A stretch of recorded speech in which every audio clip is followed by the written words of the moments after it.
It is time now for the Daily Bite, one number that tells a whole lot. And today's number is 56 million. That is the number of fantasy sports players across the U.S. and Canada, up 40% from last year, according to the Fantasy Sports Trade Association.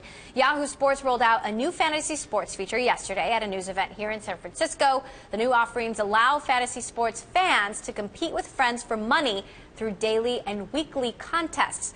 We spoke to Ken Fuchs, Yahoo's vice president of products, and asked him about the new feature. We've been in fantasy sports for a long time, actually 16 years, and we've grown it every single year to the point where now users spend 30 billion minutes a year on fantasy sports at Yahoo. And while traditional fantasy sports still makes up 84% of what fantasy players do, we're seeing an emerging growth with daily fantasy, which allows for daily competition or weekly competition and gratification. We felt like it was a great opportunity to introduce that component to our fantasy players on Yahoo. The new offering will also integrate Yahoo Sports' real-time news and scores into one experience, but there are rivals already here, FanDuel and DraftKings.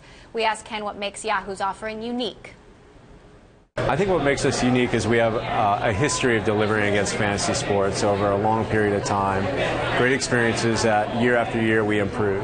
And I think when you combine the fact that fantasy is ultimately a social product where you're playing with 10 or 12 friends that you may have played with for years, and now you can actually compete with them on a daily or weekly basis, makes it all the more fun and competitive.